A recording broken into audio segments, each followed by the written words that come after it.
Hello everyone, this is going to be a quick guide on how to make your web version of Outlook look more similar to Gmail. So for example, this is what you see when you open up Outlook. Now if we go to my personal Gmail, you can see this is something that you're probably more used to. The layout is horizontal, where Outlook kind of has these three columns. So you have your inboxes here, your messages, and then a message preview. So we can go ahead and make this look more similar to Gmail in just a few easy steps. So first I'm going to go into my Outlook and click the settings gear located at the top right of the screen. The settings window will pop out and a search will be right at the top for you. So here we're going to go and type reading pane.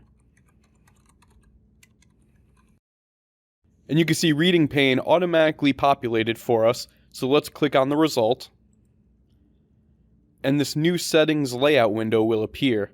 Now to make Outlook look more similar to Gmail, we're going to go ahead and select one of these options here. So either at the bottom or hide the reading pane.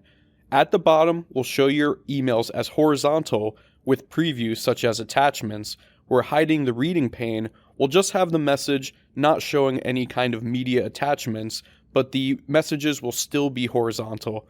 So let's start with the second one at the bottom. I selected at the bottom and now I'm going to click save. Now that the save button is gone, I can X out of this screen.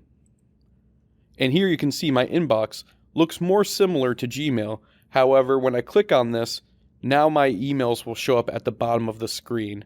So still somewhat different than Gmail. So let's make it more similar to Gmail again.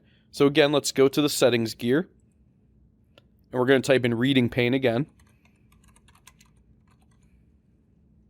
And click on the result.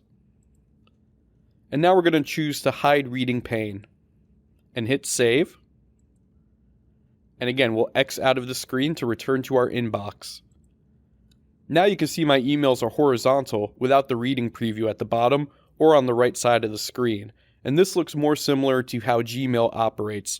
So if you're more comfortable with this version of Outlook, feel free to change that setting, save, and use Outlook at your convenience.